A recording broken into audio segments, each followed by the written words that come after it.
ప్రేమగల పరలోక తండ్రి, పరిశుద్ధుడైన మా దేవ, యేసుక్రీస్తు ప్రభు మా రక్షకుడి నామం పేరట ఈ రాత్రికాల సమయంలో మీరు మాకిచ్చిన ఈ మంచి చక్కని దివ్య తరుణంకై స్తోత్రాలు స్తుతులు చెల్లిస్తూ ఉన్నాం. కూడి చేరి వచ్చిన వారిని బట్టి మీకు స్తోత్రాలు స్తుతులు చెల్లిస్తున్నాం. ప్రభు స్థానికంగా ఇక్కడ ఉంటున్న ప్రసాద్ అన్న కుటుంబం, సంఘం, ఇక్కడ బాధ్యత గల సహోదరులుగా ఉంటున్న అన్న మరి సీమోన్ అన్న, మరి అక్క పిల్లల కుటుంబం, ఇంకా రాగల బ్రదర్స్ సిస్టర్స్, ప్రత్యేక దైవ సేవకులను బట్టి మీకు వందనాలు. ఇతర సంఘాల నుంచి వచ్చిన పెద్దలు, పరిశుద్ధులు, పరిచారకు బట్టి స్తోత్రాలు. ఈ ఆదికాండ 22 అధ్యాయము తిరిగి 2వ సమూయేలు 24 అధ్యాయం ద్వారా మాతో మాట్లాడమని ప్రార్థిస్తూ ఈ మోరియా అనుభవం నేర్చుకోవాల్సిన పాఠాలు మాకు నేర్పించమని యేసుక్రీస్తు వారి నామంలో ప్రార్థించి స్తుతించి అతివినితో ప్రజలాడి వేడుకొంచు మరోసారి మీ సన్నిధి మాకు తోడుగా ఉంచమని రేపటి ప్రభుత్వం కొరకు సిద్ధపరచండి. ఆరోగ్యాన్ని క్షేమకరం తీసుకొచ్చి బలపరిచి వాడుకోమని ప్రార్థిస్తాం. యేసు నామములో ప్రార్థిస్తున్నాం తండ్రి, ఆమేన్. ఈ రాత్రి కొరకైన తర్వాత నేను బయలుదేరి వెళ్ళడం జరుగుతుంది. రేపటి కొరకై సహోదరుడు హానోక్ గారు మా దగ్గర నుంచి పరిచారకుడు రానయ్య ఉన్నారు హైదరాబాద్ నుండి. కానీ ఆయన కొరకు కూడా ప్రార్థనలు జ్ఞాపకం చేసుకోనండి హానోక్ గారు. ఈ రాత్రికాల సమయంలో మనం చదువుకున్న భాగముల్లో ప్రధాన మోరియా ప్రాంతమును గురించి ధ్యానిస్తున్నాం. మోరియా కొండని ఎందుకు అన్నారంటే మోరియా ప్రాంతంలో ఉన్న ఒక ఎత్తైన స్థలానికి పెట్టిన పేరే మోరియా కొండ. దానికి మొదటి పేరు మోరే. ఏం కొండ? మోరే. గెరిజీము కొండకు సమీపంగా ఉంటుంది. గెరిజీము కొండ మీద ఆశీర్వాదాలు ఉంటాయి. ఏబాలు కొండ మీద శాపాలు ఉంటాయి. ఇవన్నీ సమీపంగా ఉండేవే. అయితే ఇప్పుడు మోరే కొండ, దానికి మరొక పేరు ఏమిటంటే మోరియా. మోరే అంటే బోధకుడు అని అది బోధించుట. మోరియా అంటే దేవుడు ఆయన బోధిస్తాడని అర్థం. అంటే మోరియా కొండ మీద దేవుడు అన్ని బోధించేవాడు. ఈ మోరియాలో ఉన్న మీకు కూడా ప్రతిదీ ఎవరు బోధిస్తారు? దేవుడు బోధించాలి. దేవుని చేత మీరేం చేయాలా? బోధింపబడాలి. బైబిల్లో ఒక మాట ఉంది, జ్ఞానుల గురించి ఏముంది? జ్ఞానులను గురించి ఏముంది బైబిల్లో? Right, correct. వారు దేవుని చేత బోధింపబడి వెళ్ళిపోయారు కాబట్టి కొంతవరకు ప్రమాదం తప్పింది. అయితే దేవుని ద్వారా బోధింపబడాల, దేవుని ద్వారా నడిపించబడాలి. ఈ రాత్రికాల సమయంలో వాళ్ళు కరెక్టేనా?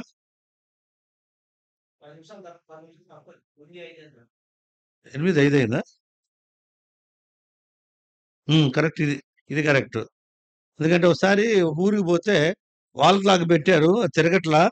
అది ఇంకా టైం కాలేదనుకో నేను 2 గంటలు చెప్పే వాక్యం. ఇంకా టైం ఉందనుకో నేను చేశా 2 గంటలు చెప్పా. ఏమయ్యా మా రక్తం తాగేసావు అన్నాడు సేవకుడు. కాదన్న టైం ఏమైంది అవ్వలేదు. ఏమని చూసావు అన్నాడు సడన్ గా. ఎదురు అయ్యో దాని ఎందుకు చూసావయ్యా అన్నాడు. నువ్వు పెట్టింది అదే, నేను అదే చూశాను అన్న. అది ఆగిపోయింది, ముళ్ళు అక్కడ ఆగి ఉంది. ఎంత సేవ్ చూసినా అక్కడే ఉంటుంది. అంటే టైం కాలేదని కూడా చెప్తున్నా. అలాగన వాచ్లు కూడా మందిరంలో పెట్టేవి మాకు ఎదురుండేవి మాత్రం కరెక్ట్ ఉండాలి. లేకపోతే మీరే బలైపోతారు. బస్ టైం అయితే మేము బలైపోతాం. సరే, ఈ రాత్రికాల సమయంలో జాగ్రత్తగా వినండి. మోరియా కొండ యొక్క అనుభవంలో మనం నేర్చుకోవాల్సిన పాఠాలు కోకొల్లలు ఉంటాయి.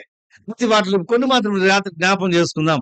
మోరియా కొండ, ఆ కొండ ప్రస్తావన ఆదికాండం 22వ అధ్యాయంలో మొదటిసారిగా మనకు బైబిల్లో కనబడుతుంది. మోరియా కొండ. ఈ మోరియా కొండ మీదకి వెళ్ళమన్నాడు. ఎందుకు అంటే రాబో దినాల్లో తన కుమారుడైన యేసుక్రీస్తు వారు అక్కడి నుంచి ఏం చేయబోతున్నాడు? భూప్రపంచాన్ని ఏలబోతున్నాడు. అక్కడికి తీసుకెళ్లి ఇస్సాకు నాడు పెట్టాడు బలిగా. తర్వాత అదే పట్టణంలో తన కుమారుడైన యేసుక్రీస్తు వారి సిలువను మోస్తూ ఆ ప్రాంతంలో యెరూషలేములోనే ఆయన తిరిగి ఆయన బలైపోయిన వాడుగా ఉన్నాడు. ఆ మోరియా కొండ మీదనే ఆయన మరి యెరూషలేమును కట్టించబోతున్నాడు. అక్కడ నుంచి 1000 ఏళ్ల పరిపాలన జరిగించబోతున్నాడు. కాబట్టి ప్రస్తుతం ప్రపంచంలో ఉన్న పరిస్థితులు తారుమారుగున్నాయి, కదిలిపోతున్నాయి. మనం పాట పాడుకున్నట్టుగా రాజ్యములు, జనాంగములు కదిలిపోతున్నారు. ప్రపంచంలో శాంతి ఎక్కడ లేదు. అన్ని కూడా రాకడ కొరకే సిద్ధపడుతున్న రోజుల్లో మనం ఉంటున్నాం. ప్రభు రాకడ కొరకై ప్రపంచవ్యాప్తంగా అన్ని పరిస్థితులు సిద్ధమవుతున్నాయి. కనుక మనము సిద్ధపడి ప్రభు దగ్గరికి వెళ్ళి ఆ సంఘంతో మనం ఉండాలి. ఎత్తబడే గుంపు, ఎత్తబడే సంఘంతో మనం ఉండాలి. అభిషేకం గారనే దేవుని సేవకుడు ఏలూరులో చేశాడు. ఆయన చెప్పాడు, విశాఖపట్నంలో చేశాడు, తర్వాత ఏలూరులో కూడా చేశాడు. ఏలూరు నుంచి ప్రభు దగ్గరికి వెళ్ళినట్టున్నాడు. అయితే ఆయన ఎప్పుడు అనేవాడంట, సేవకుల మీటింగ్‌లో గాని జనరల్ వాక్యం చెప్పేటప్పుడు ఆయన మోటుగానే మాట్లాడతాడు. "ఒరేయ్! మీరు గుంపులో ఉన్నారా? గంపలో ఉన్నారా?" అనేవాడంట. ఏమనేవాడు? "మీరు గుంపులో ఉన్నారా? గంపలో." గుంపులో అంటే మిళితమైనట్లు. దాని నుంచి ఏరి చేపల్ని ఏం చేస్తారు మంచి వాటిలిని? గంపలో. ఇప్పుడు మీరు గుంపులో ఉన్నారా? గంపలో ఉన్నారు. మనం గంపలోకి రావాలి గానీ గుంపులోకి ఉండొద్దు. గుంపులోకి చేరుడు గుంపులో డాష్ అంటాడు. కానీ అట్లా కాదు. క్రైస్తవ జీవితం అంటే గంపలోనికి రావాలి. ప్రత్యేకింపబడిన అనుభవం. కాబట్టి నాడు దేవుని సంఘాల్లో, సమాజాల్లో ప్రత్యేకత తగ్గిపోయింది. డబ్బెక్కువైంది. ఆ! హోదాలెక్కువైనాయి. ఉద్యోగాలెక్కువైనాయి. జీతాలెక్కువైనాయి. అన్నీ ఎక్కువైపోయినాయి. తర్వాత మాటలు గూడా మందిరాల్లో ఎక్కువైనాయి. మాటలు ఎక్కువైనాయి. మాటలు వినేవాళ్ళు తక్కువైపోయారు. కాబట్టి మన ఇప్పుడు ఇంతకుముందేమో చెవులు పెద్దగుండేవి విశ్వాసులకి వినేవాళ్ళెక్కువ. ఇప్పుడు చెవులు చిన్నగయిపోయి నోళ్ళు పెద్దగయినాయంట. దేనికి? ఎక్కువ మాట్లాడుతున్నారు. కాబట్టి మన ఆత్మీయ జీవితాలు ఏం జ్ఞాపకం పెట్టుకోవాలి అనంటే, దేవుని ప్రజలమైన మనం ఈ మోరియా అనుభవంలో మోరియా అంటే బోధింపబడుట, బోధకుడు అని అర్థం. మోరియా అంటే. మోరియా అంటే బోధించబడుట. అంటే దేవుని ద్వారా మనం ఏం చేయబడాలి? బోధింపబడాల. ఈ మోరియాలో ఉన్న మీరు కూడా దేవుని ద్వారా బోధింపబడాలి. అందుకొరకై మోరియా కొండ మీద ఆదికాండం 22వ అధ్యాయంలో కొన్ని సంగతులు పొద్దున చూసుకున్నాం. ఇప్పుడు మరలా కొన్ని జ్ఞాపకం చేసుకుందాం. అక్కడ ఎవరున్నారు అంటే మోరియా కొండకి వెళ్ళిన వారు. జాగ్రత్తగా వినండి. ఇక్కడ మోరియా కొండకి వెళ్ళిన వారు. 2 సమూయేలు 24లో మోరియా కొండ మీద ఉన్నవాడు. ఆ ప్రాంతంలోనే నివసించే వ్యక్తి. ఇక్కడేమో వేరే స్థలంలో ఉంటూ ఏం చేశారు? వీళ్ళు కొండ ఎక్కారు. మోరియ కొండ ఎక్కిన, మోరియ కొండ ఎక్కిన పాట ఉంది కదా! ఏమి చూస్తాము? కట్టెలపై పరుండిన ఇస్సాకును చూసేదాం. కాబట్టి మోరియ కొండ ఎక్కిన, మోరియ కొండ ఎక్కిన, మోరియ కొండ ఎక్కిన ఏమి చూచేదం? కట్టెలపై పరుండిన, కట్టెలపై పరుండిన, కట్టెలపై పరుండిన ఇస్సాకును చూతుము. చూచెదం. కాబట్టి ఇస్సాకు కట్టెల మీద ఉన్నాడు. మోరియా కొండకి మొదటి అనుభవం. జాగ్రత్తగా వినండి. 2 తలంపులు. మోరియా కొండకి వెళ్ళిన వారు. రెండవది మోరియా కొండ మీద ఉన్నవారు. అది గుర్తుపెట్టుకోండి. ఈ రాత్రి మీరు ఏ సావాసానికి వెళ్తున్నప్పటికి కూడా మీకు సమీపంలోని మోరియా ప్రార్థనా మందిరం ఉంది. ఈ మోరియా ప్రార్థనా మందిరానికి మీరు కూడా రండి. ఈ మోరియా ప్రార్థనా మందిరానికి మీరు కూడా వస్తే మీకు క్షేమం. ఇక్కడ తండ్రి కొడుకులు ఇద్దరు వచ్చారు మోరియా కొండ మీదకి. మోరియా కొండ మీదకి వచ్చేవారు ఎలాంటి వారు అంటే వినాలి. విధేయుడైన దేవుణ్ణి ప్రేమించే, దేవుని యందు విశ్వాసము, దేవుని యందు ప్రేమ కలిగి, దేవుని మాటకు లోబడిన అబ్రహాం. అబ్రహాం మాటకు లోబడిన ఇస్సాకు. అంటే ఇద్దరిలో ఏముంది? విధేయత ఉంది. మోరియా కొండకు వచ్చేవారు ఎవరయ్యా అంటే విధేయులైన వారు వచ్చారు. విధేయత కలిగి వచ్చారు. బైబిల్లో ఏముంది? మాట విన్నవారంట వచ్చారు అని రాయబడుతుంది. ఈ హిజ్కియా కాలంలో ఏమైందంట? కొంతమంది యెరూషలేముకి వచ్చారంట. కృంగిన మనసుతో వచ్చారు. వాళ్ళు అప్పటికే నష్టపోయి ఉన్నారు కొంతవరకు. కృంగిన మనసుతో వచ్చారు. కాబట్టి దేవుని ఇంటికి వచ్చేటప్పుడు మీరు ఎవరైనప్పుడు కూడా మోరియా ప్రార్థనా మందిరం మీకు సమీపంగా ఉంది. ఈ మందిరాన్ని కూడా మీరు వచ్చి దైవ దీవెనలు పొందాల. మోరియా కొండ మీదకి ఇస్సాకు తీసుకొని అబ్రహాం వెళ్ళాడు. అబ్రహాము తన కుమారుడు ఇస్సాకు కట్టెలు తీసుకొని వెళ్ళారు. కట్టెలు, అగ్ని, తర్వాత నిప్పటి అగ్ని, కట్టెలు, నిప్పు, కొడుకు. కట్టెలు, నిప్పు, కొడుకు. ముగ్గురు. నాలుగవడు ఎవరు? అబ్రహాం. ఐదవది ఎవరు? కొమ్ములు తగులుకొని గొర్రె పొట్టేలు. కాబట్టి 5గురు కనపడతారు అక్కడ. వీళ్ళందరికంటే పైన దేవుడు కనపడుతున్నాడు. మోరియా పర్వతం మీదకి ఒక విధేయుడైన తండ్రి, దేవుని మాట వినేవాడు మోరియాకు వచ్చాడు. ఆయన కొడుకు ఎవరంటే తండ్రిని అనుసరించేవాడు. దేవుణ్ణి అనుసరించే అబ్రహామును అనుసరించే ఇస్సాకు. తండ్రి అయిన దేవుని అనుసరించే అబ్రహాము, తండ్రి అయిన అబ్రహామును అనుసరించే ఇస్సాకు. కానీ ఇద్దరు కూడా విధేయులే. ఇద్దరు లోపరుచుకునేవారే. ఇద్దరిలో విశ్వాసం ఉంది. కాబట్టి కుమారుడు కూడా తండ్రికి లోపరుచుకున్నాడు. ఆ ఇద్దరు విధేయులు, లోపరుచుకునేవారు, సాత్వికులు, దీన మనసు గలవారు. ఇస్సాకు జీవితంలో న్యాచురల్ గా కోపం ఎప్పుడు లేదు. ఇస్సాకు ఏమి లేదు? కోపం లేదు. సాత్వికుడు, జగడమానని వాడు. ఆదికాండం 24వ అధ్యాయము 10 నుంచి 20 లేక 30 వరకు మనం చదివితే 26వ అధ్యాయం ఆదికాండము 26వ అధ్యాయము లేక 15వ వచనం నుండి 30 వరకు మనం చదివితే జగడమాడలేదు. ఈ బావి మాదే, ఈ బావి మాదే అన్నారు. వాళ్ళు తవ్వితే రావట్ల నీరు, ఇస్సాకు తవ్వితే నీరు దొరుకుతున్నాయి, నీరు వస్తున్నాయి, ఇది మాదే అంటున్నారు. వాళ్ళు కష్టపడిన దాన్ని శత్రువు ఆక్రమించుకున్నా వదిలేశాడు. సో నువ్వే తీసుకో, దేవుడు నాకు తోడున్నాడు. చివరికి వాళ్ళు ఆయన అక్కడి నుంచి పంపించేశారు. మరలా ఒక దినాన ఆయన దగ్గరకు వాళ్ళే వచ్చారు. వచ్చి నువ్వు మాతో ప్రమాణం చేయి, దేవుడు నీకు తోడై ఉన్నాడు. అంటే ఎవరైనా అంటే ఆదికాండం 28వ అధ్యాయంలో విధేయుడిగా దేవునికి లోపరుచుకొని దేవుని కొరకు కట్టెల మీద ఏమయ్యాడు, పడుకున్నాడు. కట్టెల మీద పడుకుంటామంటే మామూలు కాదు, గుచ్చుకుంటాయి, నొప్పి, బాధ అన్ని ఉంటాయి. ఆ శ్రమను, ఇరుకు, ఇబ్బందిని, బాధను, వెదను అనుభవించిన వాడు ఇస్సాకు. ఆయన చాలా దీనుడు. తర్వాత ఆదికాండంలో ఇంకా ఇతర స్థలాల్లో కూడా జగడమాడని వాడు ఇస్సాకు. ఆదికాండం 24లో దైవ ధ్యానంలో ఉన్నాడు. ఆదికాండం 22లో లోబడ్డాడు. 24లో దైవ ధ్యానంలో ఉండేవాడు. 26లో ఆశీర్వదించబడ్డాడు. అయితే ఇప్పుడు ఇవి తండ్రి కొడుకులు మోరియా పర్వతం మీదకి వచ్చారు. వచ్చినప్పుడు వారి యొక్క విధేయతను బట్టి వారు ఏం చేయబడ్డారంటే దేవునికి లోబడ్డాడు. అబ్రహాం లోబడితే ఇస్సాకు లోబడ్డాడు. ఇద్దరు లోబడ్డారు కాబట్టి ఇస్సాకుని బలర్పించడానికి అబ్రహాము తన కత్తిని ఎత్తాడు, దేవుడు వద్దన్నాడు. తర్వాత ఏమన్నాడు ఆదికాండం 17 అంటే 17వ వచనం, వారు దీవించబడ్డారు. ఏమయ్యారు? దీవించబడ్డారు. ఏమని దీవించాడు? 22:17 22:17 చదవమ్మా.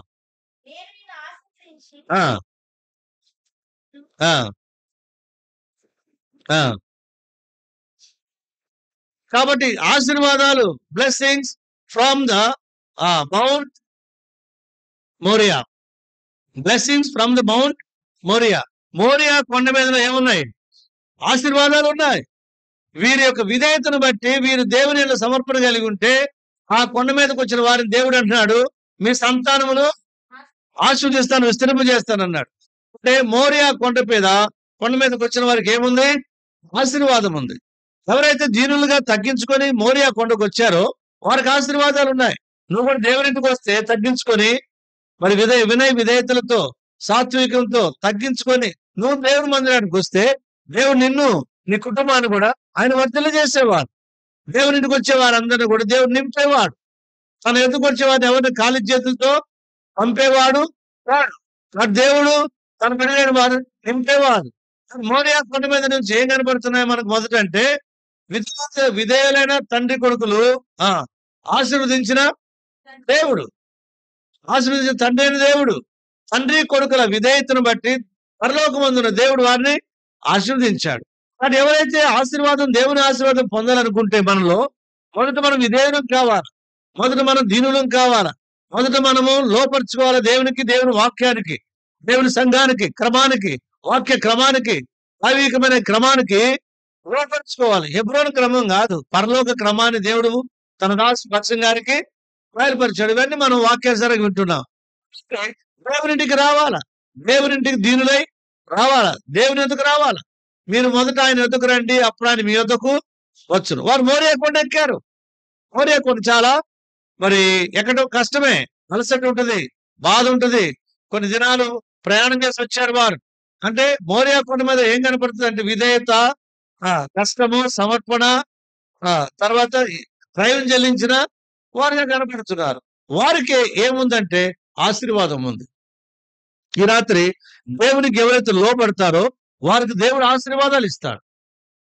వారికి విధేయులైన వారికి నిత్య రక్షణకు కారకుడు. ఎవరు దేవునికి లోపడతారో వారికి దేవుడు రక్షణ ఇస్తాడు.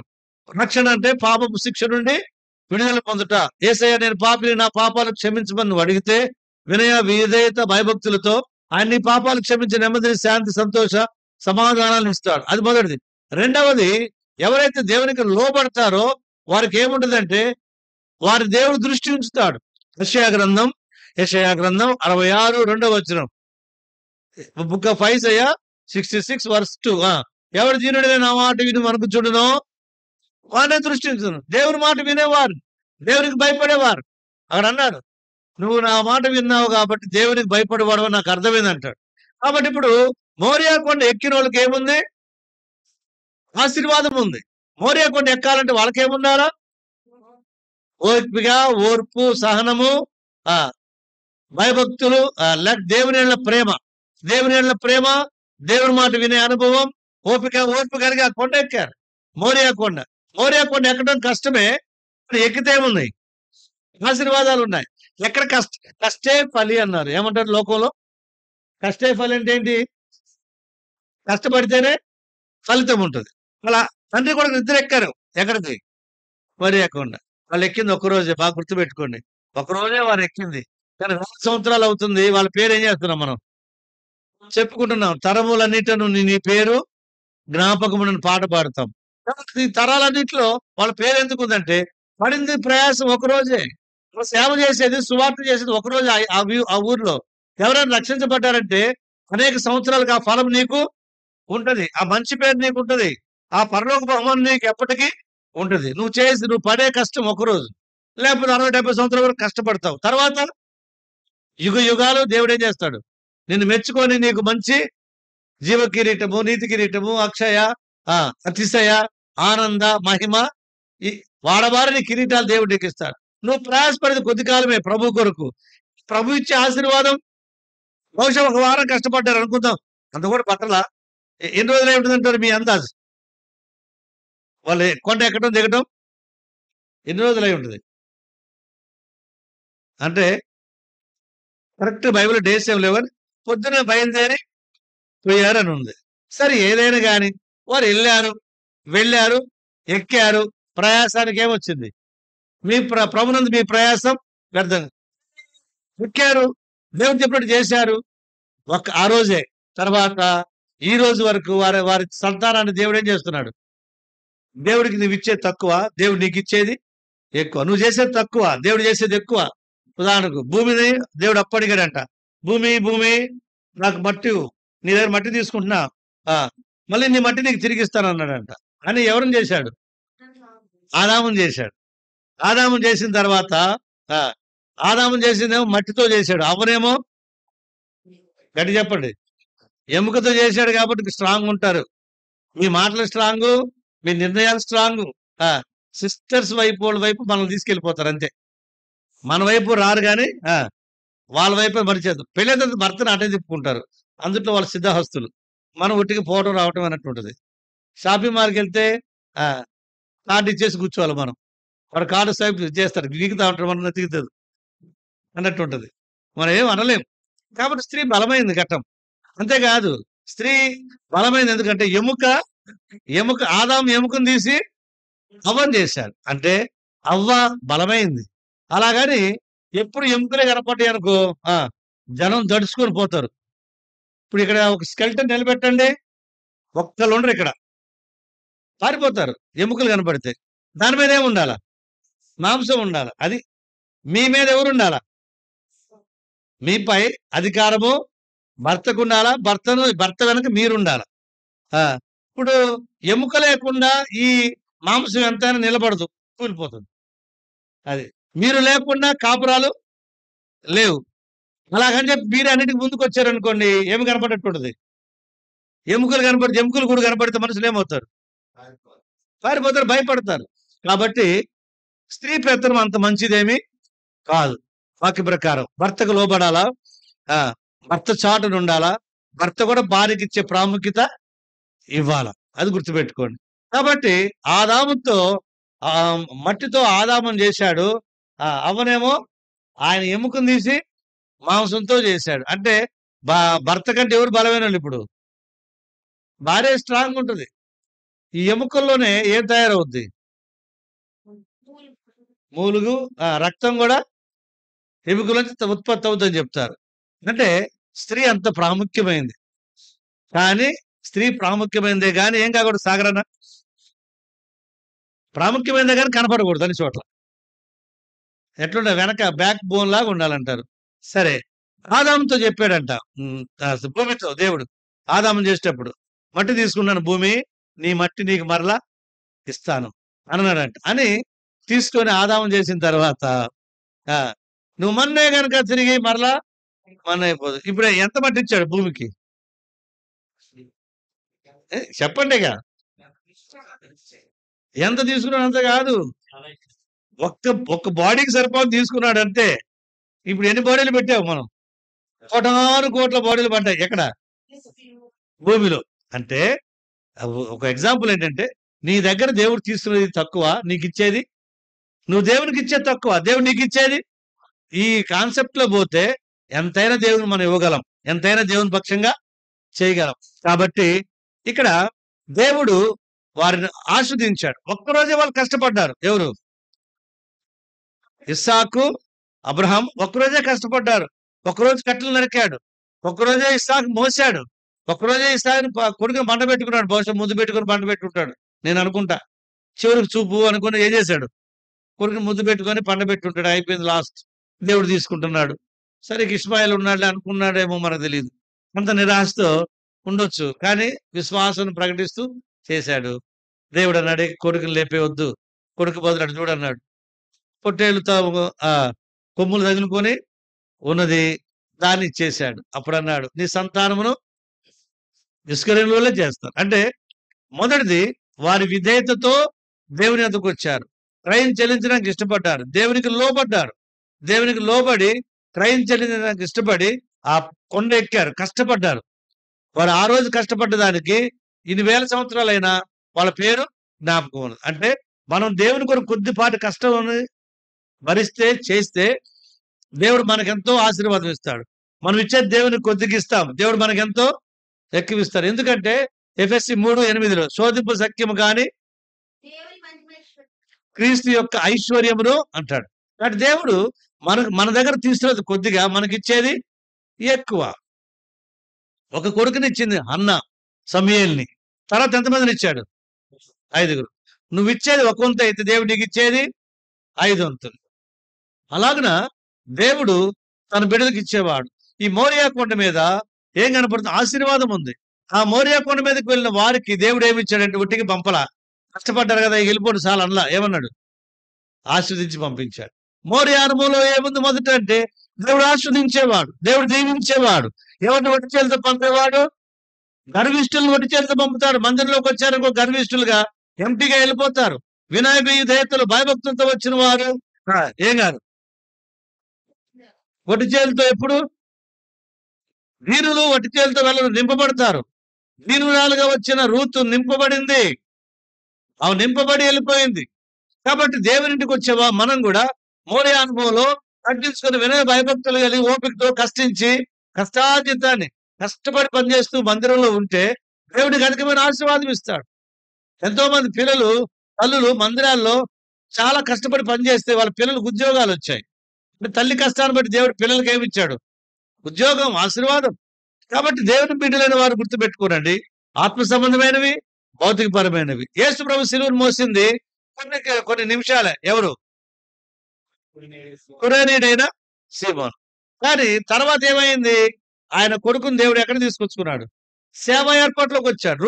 రూపు రోమపత్రిక మార్క్సు వార్త 15వ అధ్యాయము, మార్క్సు వార్త 15వ అధ్యాయం 21, 22 వచనాల్లో సీమోను మోసాడు, శిలువ మోసాడు కొంత సమయం యేసు ప్రభుది. మా రోమపత్రిక 16వ అధ్యాయం 10 నుంచి 14 వరకు చదువుతూ వస్తే అక్కడ అందరికి వందనాలు చెప్తూ ఏమన్నాడు? రూపునకు వందనములు, ఆమె ఆయన తల్లికిని వందనములు, ఆమె నాకును తల్లి. అంటే తండ్రి శిలువ మోస్తే కొడుకు ఎక్కడికి వచ్చాడు? సేవా ఏర్పాట్లోనికి, దేవుని పరిచయంలోకి వచ్చాడు. మనం ఎప్పుడైతే దేవుని కొరకు చిన్న పెద్ద కష్టపడతామో, ప్రయాసపడతామో, మన ప్రయాసాన్ని బట్టి కూడా దేవుడు మన పిల్లలకి ఏమిస్తాడు? ఆశీర్వాదం, అతి కృప, దేవుని సేవించే భాగ్యం మనకి ఇచ్చేవాడుగా ఉంటాడు. కాబట్టి మోరియా కొండ మీద కనపడేది ఏమిటంటే దీవెన, ఆశీర్వాదం. అనగా రెండవది నింపబడిన, భౌతిక పరంగా నింపబడి ఉన్నాడు అబ్రహాం. కానీ ఆత్మ సంబంధం ఆశీర్వాదము రావాలి. ఇప్పుడు ఎప్పుడే కొండెక్కాడో అప్పుడే ఆశీర్వాదం దిగింది. తన కష్టాన్ని చూసిన దేవుడు ఆశీర్వదించిన దేవుడు. ఈ రాత్రి నువ్వు ప్రభు కొరకు చిన్న పెద్ద ఏ పరిచర్య చేసినా, ఏదైనా సమర్పించుకున్నా నిన్నేం దేవుడు వదిలిపెట్టాడు. మందిరాలు ప్రత్యేక కూడికలు జరుగుతూ ఉంటాయి. అనేకులు అన్నదానం అంటే అనేకులు భోజనం పెడుతుంటాం. దైవ సేవకులు వచ్చిన దూర భారం నుంచి గిఫ్ట్లు ఇస్తాం. ఇవన్నీ ఎక్కడి నుంచి వస్తాయి? అంటే దేవుని ప్రజలైన వారు ఇచ్చే సమర్పణలతోనే. నువ్వు నేను మనం ఇచ్చే సమర్పణలతోనే ఆ విధంగా ఉంటాయి. అలాగే మనం ఇచ్చినప్పుడు తన నామమును బట్టి మీరు చూపిన ప్రేమను మనుషులకు దేవుడు అన్యాయస్తుడు కాడు. వాళ్ళ అక్కరలు తీర్చబడుతున్నాయి నీ ద్వారా. తర్వాత నీ అక్కరను కూడా దేవుడు తీరుస్తాడు. క్రీస్తు యేసునందున్న మహిమలో ఎఫెసీ 4:19 మహిమలో మీ ప్రతి అవసరమును తీర్చును. ఇప్పుడు మనం చూసాం గదా! అంతే. తండ్రి శిలువ మోస్తే కొడుకేమొచ్చింది? తండ్రి మాట విని కొండెక్కిన ఇస్సాకు ఏమయ్యాడు? ఆశీర్వాదకారకుడయ్యాడు. అంతేకాదు ఆదికాండం 17లో ముందే చెప్పాడు ప్రభు. అతనితో నా నిత్య నిబంధనను చేసేదను. దేవునితో నిబంధన ఎవరికుందంటే ఇస్సాకున్నది. కాబట్టి ఈ రాత్రికాల సమయంలో మోరియా అనుభవంలో చిన్న పెద్ద పరిచర్య ఏదైనా మనం ప్రభు పేరట చేస్తే దాన్ని ఆయన ఉంచుకునేవాడు. నీ రుణం ఉంచుకోడు. అందుకని భూమికి ఏమి చెప్పాడంట? ఏం చెప్పాడు భూమిని? ఒక మనిషి మందం మట్టి తీసుకుంటున్నాను. నీది మరలా నీకే ఇస్తాను. ఇచ్చాడా లేదా? మనం ఇచ్చేది తక్కువ, దేవుడిచ్చేది ఎక్కువ. అది గుర్తుపెట్టుకోండి. అంటే మోరియా పర్వతం మీద మనకేం కనపడుతుందంటే ఆశీర్వాదాలు. దేవుడు ఆస్వాదించేవాడు. దేవుడు ఆశీర్వాదాలు ఇచ్చేవాడు. ఎఫెసు పత్రిక 1వ అధ్యాయం 3వ వచనం పరలోక సంబంధమైన ప్రతి ఆశీర్వాదమును ప్రభువైన యేసుక్రీస్తు వారిలో మనకు ఇవ్వబడ్డాయి. ఆయన ఆస్వాదించేవాడు. ఆశీర్వాదాలకు నిలయము నిష్ట. ఆ! ఆశీర్వాదాలకు ఒక గని పుట్ట వంటి వాడు ఎవరంట? యేసుక్రీస్తు వారు. ఆయన ఆ పనే ఆశీర్వదించటం. లూకా సువార్త 24:50 ఆయన చేతులెత్తి వారిని ఆస్వాదించును. ఆదికాండం 1:28 వారిని ఆస్వాదించను ఎట్లనగా. ఆదికాండం 9:1 మరలా రెండవ పర్యాయము అంతటిని ఆస్వాదించాడు. శపించబడిన దాన్ని మరలా ఆస్వాదించాడు. తర్వాత ఆయా సందర్భాలు ఇలా చూస్తూ పోతే దేవుడు ఆస్వాదిస్తాడు. అందుకు ఇశ్రాయేలు ప్రజలతో ఏమన్నాడు? మలాకి హగ్గై 2:19 ఇది మొదలుకొని నేను మిమ్మును from this day will I bless you. నేటి నుండి మిమ్మల్ని ఆస్వాదిస్తాను. ఎఫెసు పత్రికలో లూకా సువార్తను ఆస్వాదించాడు. మరలా ఎఫెసు పత్రికలో పరలోకస్తున్న ప్రతి ఆశీర్వాదం ఆయన మనకు అనుగ్రహించెను. ఆయన ఆస్వాదింపుడని ఎలా చెప్పగలమంటాడు? కానీ దేవుడి ఉద్దేశము ఆశీర్వాదాలు ఇవ్వటమే. మోరియా పర్వతం మీద ఆశీర్వాదాలు కనబడుతున్నాయి. ఆశీర్వాదాలకు మూలము తండ్రి కొడుకులు ప్రయాసపడి కట్టెలు నరుక్కొని మోసుకొని ఎక్కడికి వెళ్ళారు? అది ప్రయాసపడిన తండ్రి కొడుకులను మోరియా పర్వతం మీద దేవుడు ఆశీర్వదించి. దేవుని సేవలో మనం ఎంత ప్రయాసపడతామో అంత ఆశీర్వాదం మనకు ఉంటుంది. ప్రయాసపడటం లేదు, దేవుని ఇంటికి రావటం లేదు, పని చేయటం లేదు, పరిచయం చేయట్లా, సువార్తలు లేవు, దేవునింట్లో ఏ అకేషన్కైనా నువ్వు సమర్పించుకోవట్లేదంటే నీకు ఆశీర్వాదము బహుశా లేదేమో. ఇలా అంటే బాధపడతారు. నువ్వు ఇవ్వటం లేదు కాబట్టి నీకు ఆశీర్వాదం లేదు. అందుకే నీకు ఏది పనులు సక్సెస్ కావటం లేదు. అది కూడా గుర్తుపెట్టుకోవాలి. తర్వాత దేవుని వాక్యంలో అది మొదటిది. రెండవది ఏమిటి చెప్పండి. ముందే చెప్పా.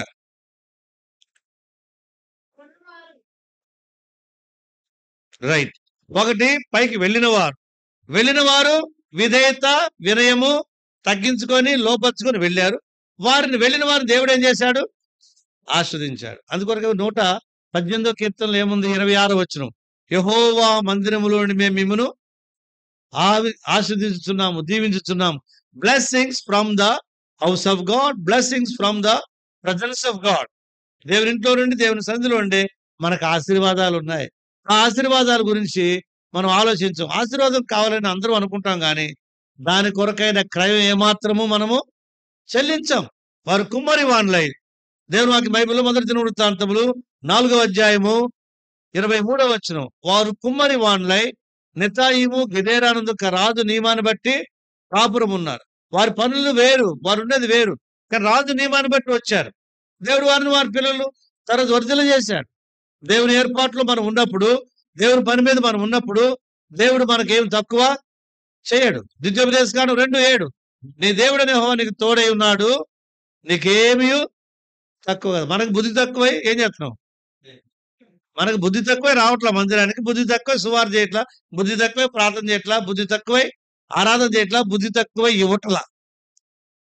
దేవుడు ఏది తక్కువ చేయడంట. అది ఇచ్చి చూడు అంటాడు. ఏమంటాడు? నాకిచ్చి చూడమన్నాడు మలాకి 3వ అధ్యాయంలో. ఆకాశ వాకిళ్లను విప్పి మీకు అనుగ్రహిస్తాడు. కాబట్టి ఈ రాత్రి కాలం మోరియా కొండ మీదకి వచ్చే వారికి ఉండవలసిన లక్షణాలు ఏమిటి? దేవుని మీద విశ్వాసం, దేవుని మీద ప్రేమ, దేవుని మాటకి ఏముండాలి? విధేయత చూపించి వచ్చారు. అంతే కదా, కష్టపడ్డారు, ప్రయాసపడ్డారు. వెంటనే వారికి ఇవ్వాల్సిన దేవుడు ఏదో ఆశీర్వాదం ఇచ్చేశాడు. ఎంతో దుఃఖంతో బయలుదేరి అబ్రాహాము ఇంట్లో మాట విన్నప్పటి నుంచి దుఃఖం ప్రారంభం. దుఃఖం లోపలే ఉంది. ఆయన ప్రభు మాట కాదనలేక అట్లనే కొడుకుని తీసుకొని వెళ్ళాడు. చివరికి బహుశా దుఃఖంతోనే ఎత్తుంటాడేమో, చెప్పలేము మనం. ఎత్తాడు, కానీ చివరికి ఏమయ్యాడు? మోరియాకు వచ్చిన తర్వాత ప్రభు దర్శించాడు. కొడుకుని తీసుకుని వెళ్ళిపో, వద్దు అన్నాడు. ఇప్పుడు నువ్వే నాకు ఇవ్వాలనుకున్న కొడుకుని నువ్వే తీసుకో, నాకు వద్దు ఇప్పుడు. దానికి బదులుగా నేను నీకు, నీ కొడుకుని, నీ కుటుంబాన్ని ఏం చేస్తాను? ఆశీర్వదిస్తాను. మోరియాకు వచ్చి వెళ్ళేటప్పుడు అబ్రాహాం ఎలా దుఃఖంతో వచ్చాడు, పోయేటప్పుడు సంతోషంతో. మీరు అనుకోవచ్చు అట్టట్టే ఏడ్చాడంటే మనకు రాయబడుతుంది అక్కడ. నీ కొడుకునిచ్చే, కూతురునిచ్చే అంటే ఎట్లుంటది? హాస్పిటల్లో ఉంటేనే మన ప్రాణం కొట్టుకుంటా ఉంటది. రక్తం తీస్తుంటే ఒక తల్లి చాలు చాలు చాలు చాలు అంటుంది. పిల్లోడికి రక్తం తీస్తుంటే తల్లి అరిసింది, కేక వేసింది, ప్రాణాలు కొట్టుకుంటాయి. పొడవటం అంటే గొంతులో పొడిస్తే అస్సలేస్తుంది రక్తం పైకి. అది తండ్రి చూడగలడా? తండ్రి చేయగలడా? అంటే ఎంత భారం ఉంటుంది, ఎంత బాధ ఉంటుంది. కాబట్టి ఆయన దుఃఖంతో వచ్చాడు, భారంతో వచ్చాడు. అయినా దేవుని మీద ప్రేమను బట్టే వచ్చాడు. అయితే బాధతో, భారంతో వచ్చాడు, ఎక్కాడు. పోయేటప్పుడు ఎలా ఎలా వెళ్ళాడు? సంతోషంతో, ఆశీర్వాదాలు. దేవునికి వచ్చేటప్పుడు మనము దేవుని ప్రేమించి వస్తే, భారంతో వస్తే, పంపేటప్పుడు దేవుడు ఆశీర్వాదాలతో పంపుతాడు, సంతోషంతో పంపుతాడు. మోరియాకు వచ్చే నీవు కూడా సంతోషంతో, ఆనందంతో వెళతావు. అయితే విధేయతతో రా, అది మొదటిది. రెండవది, మోరియా కొండ మీద ఉన్న ఆయన ఏమంటున్నాడు చూడండి. ఆది 2 సమూయేలు 24వ అధ్యాయం 17వ వచనం నుంచి, లేకపోతే 19వ వచనం చదవండి. అంటే అక్కడ జరిగిన విషయం ఏంటంటే, దావీదు వెంటబడ్డాడు. ఆ హతం చేస్తూ వచ్చిన దూతను వెంబడిస్తూ వస్తే దూత అరవన కళ్ళంలో ఉంది అక్కడ.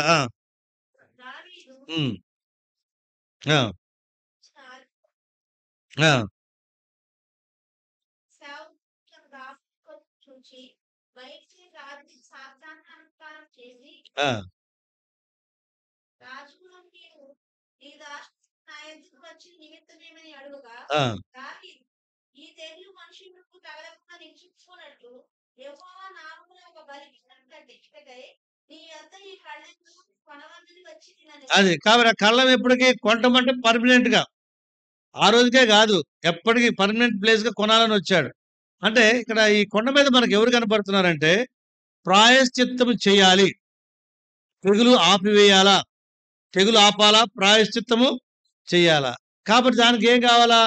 బలిపీఠం కావాలా, బలిపీఠం కట్టాలి. బలిపీఠం అంటే 1 ప్రార్థన, 2 ఆరాధన, 3 సమర్పణ, 4 చెప్పండి త్యాగము. ఇంకా బలిపీఠం మనకి ఏం తెలియజేస్తుంది అంటే, దేవుని సన్నిధి, దేవుని సమీపంగా వచ్చే సందర్భం. బలిపీఠంలో ప్రాయశ్చిత్తము, బలిపీఠంలో పాపక్షమాపణ, బలిపీఠంలో రక్షణ, బలిపీఠంలో ఇంకా బలిపీఠం ఎద్దుకు వచ్చే వారికి తెగులు ఉండదు, మరణం ఉండదు, దుఃఖం ఉండదు. ఈ లక్షణాలన్నీ ఎక్కడున్నాయంటే బలిపీఠం దగ్గర ఉన్నాయి. ఆ బలిపీఠాన్ని కట్టాలంటాడు దావీదు. ఈయన అంటాడు, నేను ఎందుకు ఇవ్వాలి రాజా? సరే నువ్వు కట్టుకో రాజా అని అనలా. అయ్యా ఏం కావాలో చెప్పు, నేను ఇస్తా అంటే.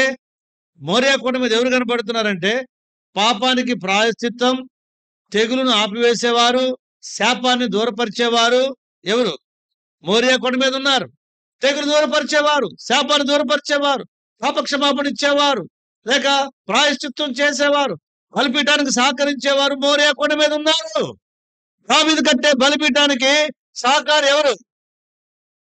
ఎవరు? అరవునా? ఏమన్నాడు? ఏం కావాలో తీసుకో. ఈ మోరియాలో కూడా సహకారులు ఉండాలి, దేవుని సంఘాల్లో సహకారులు ఉండాలి. ఎడ్డమంటే చెడ్డమన్నట్టు ఉండకూడదు. నువ్వు తూర్పు పరమట కాదు, సహకరించే సహకారులు కావాలా. ఇక్కడ ఎవరైతే బాధ్యత గలవారు, ప్రసాద్ గారు కానీ, లేకపోతే మరి శ్రీమోహన్ గారు కానీ, ఇంకెవరైనా ఇక్కడ ఎవరైతే నడిపిస్తున్నారో ఉంటున్నారో వాళ్ళకి సహకారులు అవసరం. ప్రతి సంఘంలో సహకారులు అవసరం. ప్రతి సంఘంలో సహకారులు ఉండాలా. సహకారులు లేకుండా సేవకులు ఏమి చేయలేరు, పెద్దలు ఏమి చేయలేరు, పరిచారకులు ఏమి చేయలేరు, ఎవరు ఏమి చేయలేరు. కాబట్టి పాత నిబంధనలు ఒకడు పోయి చెప్పేసి వచ్చేస్తాడు సార్, అంతే ఆమెన్. మరి కొత్త నిబంధన అట్లా కాదు. యెహోవా సెలవిచ్చినదేమనగా ఆలకించుడు చెప్పి వచ్చేస్తాడు. కొత్త నిబంధన అట్లా కాదు. చెప్పాలా, వాళ్ళని రక్షణలో నడిపించి మందిరం తెచ్చి వాళ్ళకి ఆరాధన నేర్పాలా, బలపెట్టాలా, ఇన్ని చేయాలా. అంటే మరి ఎవరు ఉండాలా? సహకారులు ఉండాలి. దేవుని సేవకులకు సహకారులు అవసరం, నడిపించే నాయకులు పెద్దలకు సహకారులు అవసరం. మోరియా కొండ మీద కనబడే దృశ్యం ఏమిటంటే సహకారి కనబడుతున్నాడు, ప్రాయశ్చిత్తం చేసే మనిషి ఉన్నాడు, సహకారి కూడా ఉన్నాడు. సంఘమును ఇబ్బందుల్లో పెట్టొద్దు. సంఘంలో అనేకులు దీవించబడాల, రక్షింపబడాల, తెగులు నుంచి తప్పించబడాల, మరణం కీడు తప్పించబడాల. ఆ సమయంలో అంటే అతనికి ఎవరు అవసరమయ్యారు? ఈయన రాజే గాని ఈయన సామాన్ అక్కడ ఏమి లేదు, ఆయన సామాన్ ఈయనకు కావాల. అవి డబ్బులు ఇస్తాడు, డబ్బు ఉంది, కానీ సామాన్ లేదు. డబ్బు ఉంది, అక్కడ స్పాట్ లో ఎద్దులు లేవు, లేదు. అప్పుడు ఆయన అన్నాడు, ఆయన దగ్గర మెటీరియల్ ఉంది, ఈ దగ్గర మనీ ఉంది. దావీదు దగ్గర ఏముందమ్మా? మనీ. అరవణ దగ్గర material. Money is there, at the same time material also available. ఇక్కడ మనీ, అక్కడ మెటీరియల్. ఆయన దగ్గర సామాగ్రి ఉంది, ఈయన దగ్గర డబ్బు ఉంది. ఈ డబ్బులు అట్టించి ఆ సామాగ్రికి ఉంటాడు. ఆయన అంటాడు, వద్దు రాజా, అది నీకెంత నాకెంత, నీ పనిలో నువ్వు చేసే ఈ మంచి కార్యంలో, ఈ పాప క్షమాపణ, ఈ ప్రాయశ్చిత్తం, ఈ విడుదల కార్యక్రమంలో తెగులు నిలిచిపోతుంది, ప్రజలు బతుకుతారు, ప్రజలు క్షేమంగా ఉంటారు. నీవు ఆలోచించే క్షేమం మీద నేను కూడా చేస్తా. నువ్వు చేసే మంచి పనిలో నేను చేతులు చేయగలుగుతా. నువ్వు చేసే మంచి పనిలో నాకు కూడా పాలు కావాలా, నేను నీకు సహకరిస్తా. తీసుకో, తీసుకో, నూర్పుడు సామాన్ తీసుకో, ఎద్దులు తీసుకో, ఏది కావాలో తీసుకో, ఉచితంగా చేసుకో. వాడుకో నన్ను, వాడుకో నా ఇంటిని, వాడుకో నా వస్తువులను అని అరవై లాంటి వారు సంఘాల్లో ఉంటే సంఘాలు వర్ధిల్లుతాయి, సంఘాలు విస్తరిస్తాయి, సంఘాలు క్షమాభివృద్ధి పొందుతాయి. ఇతరాలు అరవై లాంటి వాళ్ళు ఎక్కడున్నారండి? ఎవరి కారు వాళ్ళు భద్రం పెట్టుకుంటే, ఎవరు బైక్ వాళ్ళు భద్రం పెట్టుకుంటే, ఎవరి ఇంట్లో వస్తువులు వాళ్ళు దాచుకుంటారు, మందిరం అంతా వాడుకుంటారు. ఒక ఆయన సిమెంట్కి ఇంత ఇసుకకి మందిరానికి వస్తాడు. సిమెంట్ కావాలన్నా మందిరమే, అప్పుడు మందిరం కట్టబడేది. ప్రధాన కొంచెం ఇసుకిస్తారా, కొంచెం కలిపిన మాలిస్తారా, కొంచెం సిమెంట్ ఇస్తారా అనేవాడు. ఆయన ఒకసారి అవసరమే కొంచెం నిచ్చెన ఇమ్మని పంపించాం. అచ్చా, సేవకు నిచ్చెన తెమ్మన్నాడా? ఆయన దగ్గర డబ్బులు లేవంటున్నా, కొనుక్కోవచ్చుగా మందిరానికి ఒకటి. అచ్చా పట్టుకెళ్ళి అన్నాడు. మళ్ళీ 4 తిట్లు తింటే ఏమన్నాడు? మందిరం నుంచి ఇంత సిమెంట్ పట్టుకెళ్ళి ఇంట్లో ఖర్చు చేసుకుంటాడు. కానీ మందిరం అడగగానే ఏమన్నాడు? మందిరం డబ్బులు లేవా? ఒక నిచ్చెన కొనుక్కోవచ్చుగా. ఒక పూట బాకీ కోసం నిచ్చెన కొంటామా మనం? గొలుస్తుందని గేదెను కొంటామా? కాబట్టి ఇలాంటి వాళ్ళు ఉన్నారు నేటి దినాల్లో. చాలా మంది కూడా ఈ దినాల్లో వాళ్ళ అవసరాలు, వాళ్ళ ఆకలి దప్పులు అన్ని మందిరమే తీర్చుకుంటున్నారు. దూర గ్రామాలలో భోజనం చేయమంటే మందిరం వెనకోటి తింటున్నాడు, ముందోడు తింటున్నాడు. పక్కోడు రైట్ లెఫ్ట్, మీరేమనుకోబాక జనరల్ చెప్తున్నా. దూర గ్రామాలు తినమంటే ముందోడు వెనకోడు పక్కోడు, రైట్ లెఫ్ట్ ఫ్రంట్ బ్యాక్ మొత్తం వాయించేస్తే అల్లా గల్లా కుల్లా కాదు. దేవుని సొమ్ము అయిపోదా అండి? దేవునింటిలో దూరపడు తినమంటే మరి ఎప్పుడు ఒక బ్యాగ్ రైస్ వేస్తారంటే అది కూడా లేదు. తినంగా మళ్ళీ ప్యాకెట్లు చేసుకుని పోతున్నారు మందిర ఇళ్ళకి. మళ్ళీ సాంబార్ బాగుంది బ్రదర్, కొంచెం పోయింది, పట్టుకెళ్ళిపోవటమే. చాలా మంది ఈ రోజుల్లో మందిరాల మీద పడి బతికేస్తున్నారు అంతే. అది శాపం అని వాళ్ళకి అర్థం కావట్లా. మనం తినాలా, దేవునికి ఇవ్వాలా, దేవునిట్లో పని చేయాలా. అరే కరెక్ట్గా ఇంకో 15 నిమిషాల్లో మీటింగ్ అయిపోతానికి వస్తున్నారు, కూర్చుంటున్నారు, రామేనంటున్నారు, లైన్లో కూర్చుంటున్నారు, తిల్లేసిపోతున్నారు. ఇంటెల్లా ఇల్లెల్లా 6, 5, 10 మంది మొత్తం తినిపోతామే. తిను తప్పులేదు, కానీ నువ్వు ఇస్తున్నావా? ఆలోచించాలా. కడుపుకు అన్నం తింటున్నాం మనం, మైండ్ మనకు సెన్స్ ఉంది. ఇది ఎక్కడి నుంచి వస్తుంది, ఎంత ఖర్చు అవుతుంది, ఎంత ఉంటుంది అని ఎవరు ఆలోచించట్లా. మేము కష్టపడ్డావు, మేము తినకూడదా? మంచిదే, నువ్వు కష్టపడ్డావు, తింటావు, కానీ నువ్వు వేసేది ఎంత, ఇచ్చేది ఎంత? రమణ ఏమన్నాడు? యూజ్ మీ. బస్ స్టాండ్లో, రైల్వే స్టేషన్లో ఉంటుంది టబ్బు, ఏముంటుంది దాని మీద? యూజ్ మీ, నన్ను వాడుకో రాజా, నన్ను వాడుకో, నేను అవైలబుల్గా ఉన్నా, నా సామాగ్రి నీదే, నా ఇల్లు నీదే, అంతా వాడుకో వాడుకో అనే వ్యక్తి ఎక్కడున్నాడు? మోరియా పర్వతం మీద ఉన్నాడు. పాపానికి ప్రాయశ్చిత్తం చేయాలనుకున్న వ్యక్తి ఎక్కడున్నాడు? తన తప్పును తెలుసుకొని ప్రాయశ్చిత్తం చేసే వ్యక్తి మోరియా మీద ఉంటే, ఆ వ్యక్తికి సహకరించే వ్యక్తి ఉన్నాడు. బలిపీఠం కట్టేవాడు మోరియా మీద ఉన్నాడు. ప్రాయశ్చిత్తం చేసేవాడు, బలిపీఠం కట్టేవాడు. మరి ప్రజల యొక్క శాపాన్ని ఆశీర్వాదంగా మార్చడానికి ఒక వ్యక్తి సిద్ధమయ్యాడు. ఆ వ్యక్తికి సహకరించిన వాడే కరోనా. ఈనాడు సంఘాల్లో దేవుని ప్రజలు ఇలాగుండాల, సహకారులుగా ఉండాల. మేము సైతం, నేను కూడా నా యొక్క సహాయం ఉంటది, నేను కూడా ఇస్తాను. దావీదిచ్చి మీలో ఎవరైనా ఉన్నారా అంటే వాళ్ళందరూ ఏమన్నారు? వాళ్ళు కూడా ఇచ్చారు. అవునా కాదా? కాబట్టి మన ఆత్మీయ జీవితాల్లో మోరియా కొన్ని ఏం తెలియజేస్తుంది చెప్పండి? గట్టి చెప్పాలా? నన్ను వాడుకో, నేనే ప్రాయశ్చిత్తం చేస్తా. తన తప్పును గుర్తించిన దావీదు, అలాగే మోరియాలో ఉన్న మనం కూడా మన తప్పును మనం గుర్తించాలా. నష్టం ఎవరి ద్వారా వచ్చింది? నా ద్వారా. నేనే ప్రాయశ్చిత్తం చేస్తా. ప్రాయశ్చిత్తం చేసేవారు మోరియాలో ఉండాలా, మోరియా అనుభవం. అంతేకాదు, ప్రాయశ్చిత్తంతో పాటు అనేకుల పాప క్షమాపణ కొరకే మనం ఏం కావాలా చెప్పండి?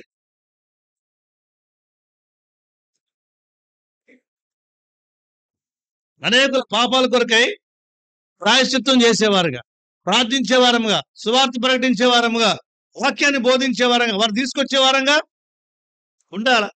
మోరియాలో ఇలాంటి వారు అవసరం.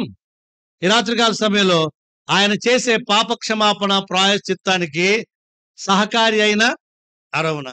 ఈయన ఇనిషియేటివ్ స్టెప్ తీసుకున్నాడు. ఎవరు? దావీదు. అంటే ముందు పడ్డాడు ఆ పని చేయడానికి. దానికి సహకారంగా వెంటబడింది ఎవరు? అరవున. ఈయన ముందు పడితే ఆయన వెంటబడ్డాడు. అర్థమైందా మీకు? ఈయన ముందు పడ్డాడు చేస్తానని. నీ వెంట నేను తప్ప, నేను కూడా చేస్తాపా, నా ఇల్లు వాడుకో, నా సామాను వాడుకో, మమ్మల్నే వాడుకో అంటే ప్రాయశ్చిత్తం కొరకై తహతహలాడిన దావీదు హృదయానికి అరవున ఏమయ్యాడు? తోడయ్యాడు. మండే మంటలో పెట్రోల్ పోస్తే ఎలా ఉంటుందో అలా అయింది ఆ రోజు. లేదు లేదు లేదు లేదు రాజా తీసుకో, వద్దొద్దు, డబ్బులు తీసుకో. సరే ఏది ఏమైతే ఏమైంది, నేను ఇస్తానన్నా, నువ్వు వద్దాను, సరే అది ఇవ్వు, ఇది మాత్రం తీసుకో, చెయ్యి, ప్రాయశ్చిత్తం చెయ్యి, దైవకారం ముగించు అన్నాడు. ఇద్దరు కలిశారు. ఆయనకి డబ్బులు ఇచ్చేసి ఆ స్థలం కొనుక్కొని ఆ నూర్పిడి సామాన్లు అవన్నీ తీసుకున్నాడు, బలి అర్పించాడు. తెగులు ఆగిపోయింది. ప్రాబ్లం క్రియేటర్స్ లేరు. ఎక్కడ? మోరియాలో ప్రాబ్లం క్రియేటర్స్ లేరు. ప్రాబ్లం సాల్వ్ చేసేవారు ఉన్నారు. సమస్యను తీర్చేవారు ఉన్నారు, కానీ సమస్యను సృష్టించేవారు లేరు. ఈనాడు సంఘాల్లో చాలా స్థలాల్లో మరి సమస్యలు సృష్టించే వాళ్ళు ఎక్కువైపోయారు. సంఘాల్లో సమస్యలు సృష్టిస్తున్నారు. మాకు చెప్పలేదు, మమ్మల్ని పిలవలేదు, మాకు పెట్టలేదు, మమ్మల్ని రమ్మని లేదు, మాకు ఈ పరిచర్య, మాకు ఇలా సమస్యలను సృష్టిస్తున్నారు, కానీ సమస్యలను అణిచివేసేవారు లేరు. మోరియాలో ఎవరు కనపడుతున్నారు? ఒక ఆయన ప్రాబ్లం క్రియేటర్. ఎవరు? దావీదు గారు. బుద్ధి తెచ్చుకొని అణిచివేస్తానికి సిద్ధపడ్డాడు, ప్రాయశ్చిత్తం చేస్తున్నాడు. ప్రాబ్లం క్రియేటర్, ప్రాబ్లం ఎరైజర్ గా మారాడు. ఎవరు? దావీదు. ఈ ఎరైజర్ కి క్రియేటర్ కమ్ ఎరైజర్ ఎవరు? దావీదు. ఈయనకి సహకారం ఎవరు? అరవున. అంటే సహకారులంగా మనం ఉండాల. సహకారులుగా ఉంటే దైవ గ్రంథంలో పేర్లు ఉంటాయంట వాళ్ళకి. ఫిలిప్పీ పత్రిక 4వ అధ్యాయం మొదటి చదవమ్మా. మొత్తం చదువు, అట్లనే చూడకుండా చదువు మొత్తం. మంచిదే చూడకుండా బైబిల్ చదవటం. నేను చిన్నప్పుడు అట్నే సేవకులకి అందించేవాడిని కింద నుంచి. అవును, నిజమైన సహకారి. ఆ స్త్రీలు క్లెమెంతుతోనూ నా ఇతర సహకారులతోనూ సువార్త పనిలో నాతో కూడా ప్రయాసపడిన వారు. వీళ్ళందరూ ఎవరంటే క్లెమెంతు, తర్వాత యువోదియా, సుంటెకే, క్లెమెంటు, ఇంకెవరమ్మా? యువోదియా, సుంటెకే, క్లెమెంటు,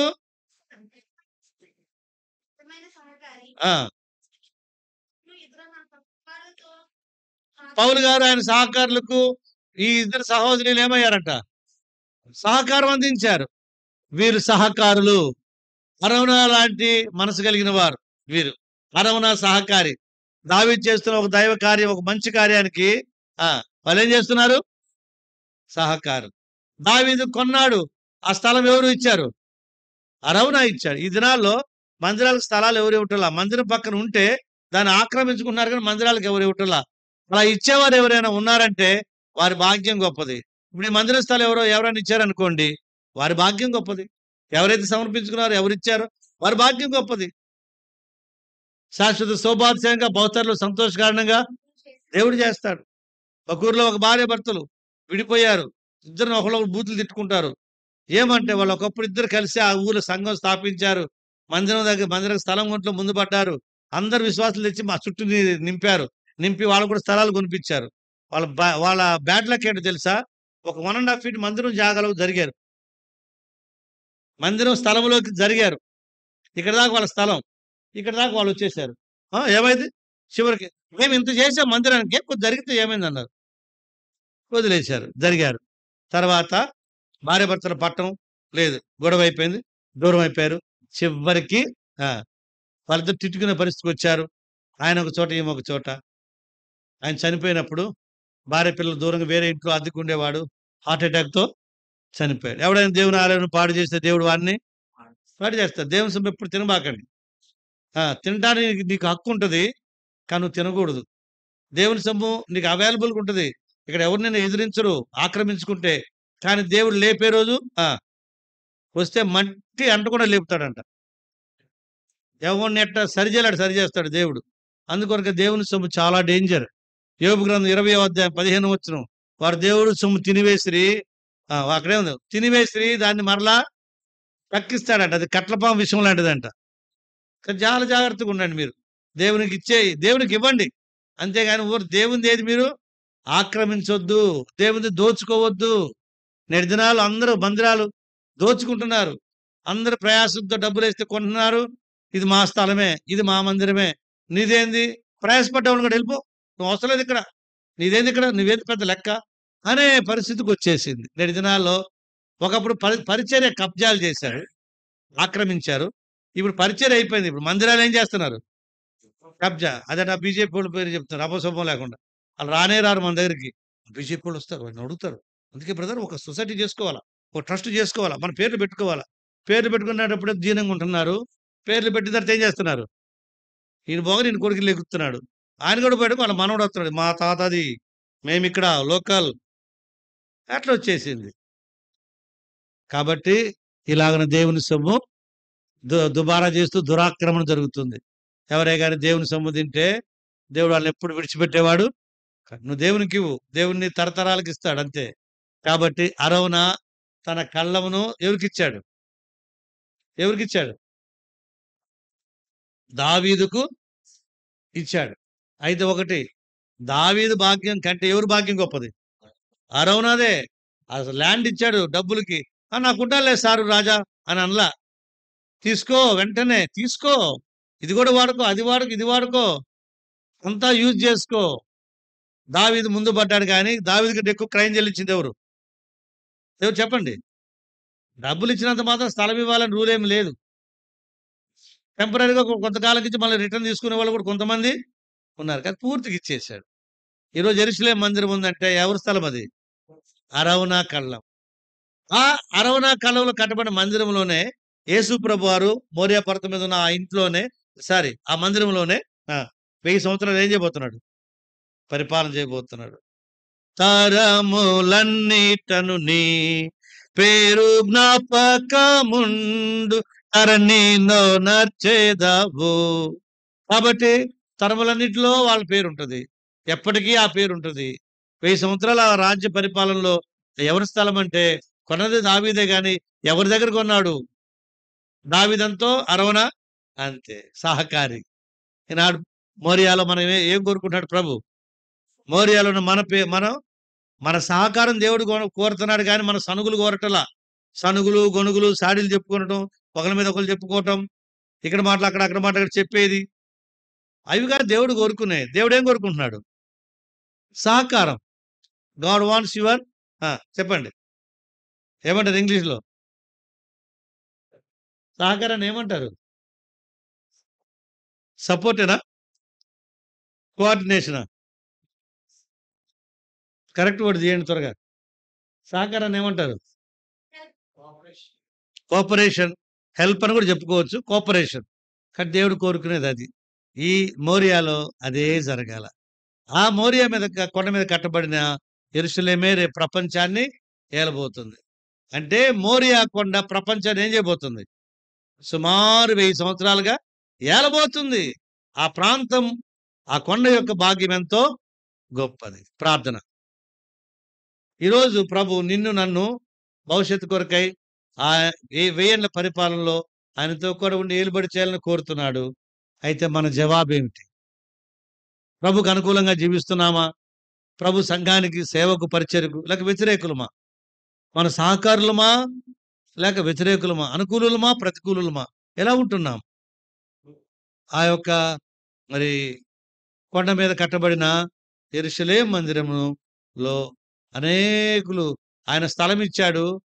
దావీదు కొన్నాడు. కొడుకు మందిరం కడితే భూప్రపంచంలో ఎక్కడ జరగనన్ని బలులు ఎక్కడ జరిగాయి? యెరూషలేములో జరిగాయి. అక్కడ దేవుడు మహిమపరచబడ్డాడు. ఏ స్థలం మీదకి దిగిరాలా మహిమ? ఆయన ఇచ్చిన స్థలం, సొలొమోను కట్టిన మందిరం మీదకి దేవుని యొక్క మహిమ దిగి వస్తే యాజకులు సైతం లోపలకు ప్రవేశింపలేకపోయారు. అంత మహిమయుక్తమైన ఆ యొక్క వాతావరణానికి మూలం ఎవరంటే దావీదు. ఇంకెవరు? ఎవరు? అరవునా.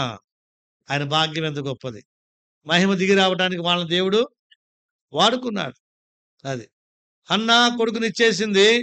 కొడుకు ప్రార్థన జీవితము. తర్వాత దావీదు వచ్చి సమర్పించుకున్నాడు. ఆ సమర్పించిన దానిలో షేర్ ఎవరిది ఉంది?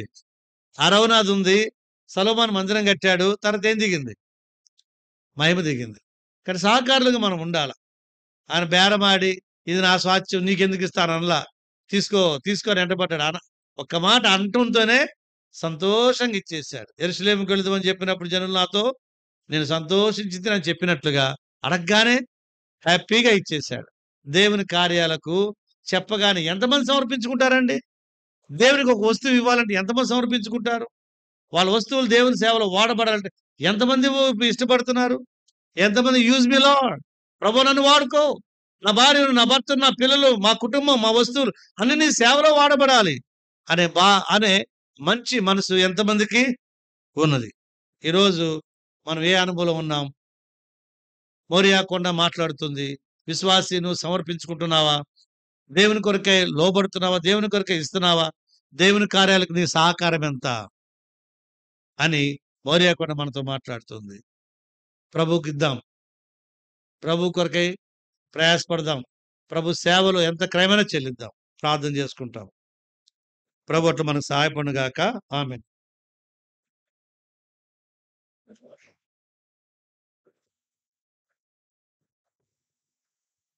సమయంలో ముగింపు ప్రార్థన అనంతరం ప్రతి ఒక్కరికి కూడా మరలా తిరిగి ప్రేమ విందుంచబడింది. దయచేసి అందరూ భోంచేసి వెళ్ళవలసిందిగా మనం చేస్తున్నాం.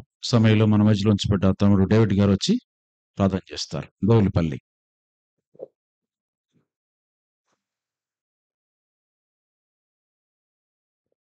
నా కన్న తండ్రి, మా కోసం నిత్యం కష్టపడుతున్న మా కన్న తండ్రి, ఈ లోకంలో మీకంటే గొప్పవారు ఎవరూ లేరా తండ్రి? మేము మా కోసం కష్టపడుతున్నామని సూటుగా చెప్పేవా తండ్రి? మీరైతే తండ్రి మా కోసం కష్టపడుతున్నారు, మేమైతే మా కోసమే కష్టపడుతున్నాం. కానీ మరి మీలో మా ప్రతి అవసరం తీర్చుకోవచ్చు. అందుకని అబ్రహాము వివక్ష నుంచి మీ దగ్గరికి వచ్చాడు, ఆశీర్వాదంతో దిగి వచ్చాడు. నాయనా, మీరు మా కోసం అంతా ఇస్తున్నారు. మేము కూతంతా ఇస్తే చాలు తండ్రి, అది ఎప్పటికీ తీరదని చెప్తున్నావు నాయన. కనుక మోరియా అనుభవంలో నాయన మీరు ఏ రీతిగా ఉన్నారో మీ దాసుని నిలబెట్టుకుని చెప్తూ వచ్చారు తండ్రి. మోరియా అంటే దేవుని నిలబడిన స్థలం అని చెబుతుంది నాయన వాక్యం. కనుక మోరియా అనుభవంలోనికి మమ్మల్ని అందరినీ చేర్చినందుకు వందనాలు. మరి 7 సంవత్సరాలు పూర్తయి 8వ సంవత్సరంలో మీరు ప్రవేశపెట్టినందుకు వందనాలు. వచ్చిన దాసుని బిడ్డల్ని అందరిని బట్టి స్తుతిస్తూ, ఆరాధిస్తూ, పూజిస్తూ గణపరుస్తున్నాం తండ్రి. అయ్యే ఇంతకంటే గొప్ప భాగ్యవంతులు, ధనవంతులు ఈ భూమి మీద ఎక్కడ ఎవరో లేరా తండ్రి. అందుకని అబ్రహాము దేవుని నమ్మను, అది దేవునికి మంచిగా ఇష్టమయ్యానా నిలబడిందని చెబుతున్నావు తండ్రి. కనుక మమ్మల్ని కూడా ఇస్సాకు నాయన అన్నిటికీ ఒప్పుకుంటానికి మీకోసం ఖర్చు అవటానికి ఇష్టపడ్డాడు. అబ్రహాము ఇవ్వటానికి ఇష్టపడ్డాడు. యేసు ప్రభు కూడా తండ్రి ఇష్టాన్ని నెరవేర్చాడు. భూమి మీద నాయన మనుషులు ఎవ్వరూ చేయలేని పని చేశాడు తండ్రి. అంతకంటే గొప్ప మనిషి గాని భక్తి గాని భూమి మీద ఎవ్వరూ లేరే తండ్రి. తండ్రి అభిష్టాన్ని నెరవేర్చిన మహా మంచి తండ్రి నాయన. కనుక ఈనాడు కూడా మేము మా ఇష్టం చేస్తే మాకు ఏ లాభం లేదే తండ్రి. యేసు ప్రభు ఇష్టం చేసిన వాడు భూమి మీద పరమందు కూడా కింగ్ ఆఫ్ కింగ్ అని చెప్పావు తండ్రి. అందుకని అబ్రహాంకి పేరు పెట్టావు కింగ్ ఆఫ్ కింగ్. అలా చేసిన వాళ్ళు ఉన్నారు తండ్రి బైబిల్లో. దావీదు అన్న మీకు పెట్టిన వాళ్ళు ఎప్పుడు మోసపోతారు, ఎప్పుడైనా ఆశీర్వాదంతో ఉంటారు, నిత్య జీవనం ఉంటారు. అలా మమ్మల్ని అందరినీ ఉంచినందుకు వందనాలు. మీ దాసుని నిలబెట్టుకుని మరి ఉదయకాలం నుంచి ఇప్పుడు దాకా మీరు మరి మీ బైబిల్లో నుంచి తీసిన జీవవాక్యాలను బట్టి స్తుతిస్తూ మా హృదయానికలో తలపోసుకుని మిమ్మల్ని నిత్యం ఆరాధిస్తూ పూజిస్తూ మీతో మాకు ప్రయాణం దయచేసి మీరు మహిమ పొందుకోమని, మీ ఇష్టాన్ని నెరవేర్చడంలో మాకు సహాయం చేయండి. నిత్యం మా కోసం కష్టపడుతున్నా యేసు ప్రభువారి అధికారాన్ని బట్టి ఈ ప్రార్థన యేసయ్య నామములో అర్పించి ఆరాధించి పూజించి ప్రార్థించి వేడుకుంటున్నాం తండ్రి. ఆమేన్. తండ్రి అయిన దేవుని ప్రేమ, కుమారుడైన యేసుక్రీస్తు వారి కృప, ఇది మొదలుకొని నిత్యము నిరంతరము సార్వత్రిక సంఘ సకల పరిశుద్ధులకి మనకిని కూడా ప్రభువు దేవుడు తోడై ఉండి మహిమలన్నీ కూడా ఆయనే పొందుకొనుగాక. ఆమేన్. Imagine